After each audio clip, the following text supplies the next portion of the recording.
Bonjour à toutes et à tous et bienvenue dans ce Tip Talk en collaboration avec la Banque Van Breda, le rendez-vous conseil pour les entrepreneurs, chefs d'entreprise et indépendants sur LN24. Avec nous aujourd'hui Coralie Casier, bonjour. Vous êtes Account Manager pour Tournai et Aurélie Tahir, bonjour. Account Manager pour Namur. Alors on va évoquer aujourd'hui avec vous deux les conseils pour mieux préparer son plan de retraite. Comment continuer à profiter évidemment de la vie? C'est tout à fait possible lorsqu'on est à la retraite en mettant en place peut-être dès aujourd'hui un plan d'investissement. Alors tout d'abord, pourquoi, Coralie, constituer un capital pension avec ce plan, un plan d'investissement? Expliquez-nous. Eh bien parce que nos clients souhaitent continuer à pouvoir profiter de la vie une fois qu'ils arrêtent leurs activités professionnelles. Et ça, c'est tout à fait possible en s'y prenant à temps et en débutant un plan d'investissement. Alors pourquoi choisir cette option? Parce que bien souvent, la pension légale ne suffit pas à garder le même niveau de vie que pendant la période d'activité professionnelle. Et donc, c'est important de mettre de l'argent de côté chaque mois pendant que l'on travaille pour se constituer un capital pension qui viendra en complément de la pension légale. Alors on l'a bien compris, donc il faut prévoir. Et quel bon conseil on pourrait donner à une personne qui souhaite donc épargner via un tel plan d'investissement? Expliquez-nous. Pour moi, ce qui est important, c'est de commencer à mettre de côté tous les mois, donc de commencer cette épargne de manière systématique le plus rapidement possible, que ce soit en société ou au privé, même pour de petits montants. Cela va vraiment permettre de bénéficier d'un effet boule de neige intéressant sur le long terme, afin de vous constituer un patrimoine supplémentaire pour votre pension.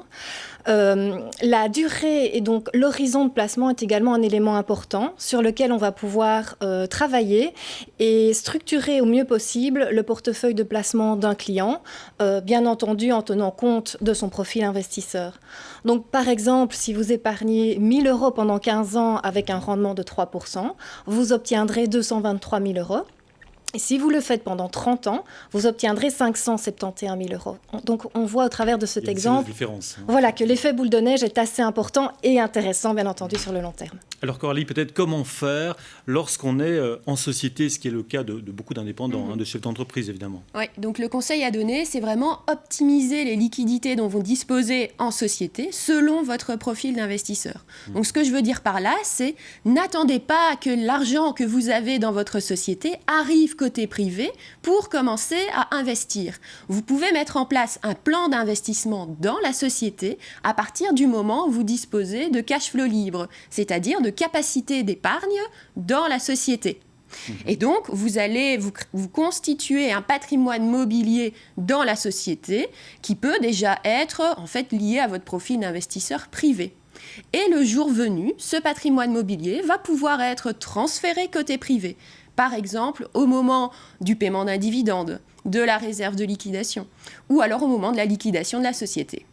Aurélie, je reviens vers vous. Peut-être un autre conseil. C'est évidemment une certaine discipline dans cette épargne. C'est pas toujours évident et pourtant c'est très important, j'imagine. Oui, tout à fait. Il faut effectivement avoir une discipline dans ces versements. Il peut paraître difficile de prévoir cette capacité d'épargne, donc ce que l'on va mettre de côté tous les mois. Et donc beaucoup de personnes finalement attendent la fin du mois en fonction de leur réserve disponible pour mettre cet argent de côté. Mais il y a 2 désavantages à cela. Le premier, tout simplement, quand l'argent est liquide, on a tendance à dépenser plus que nos besoins. Et ensuite, c'est le risque d'oublier de mettre cet argent de côté.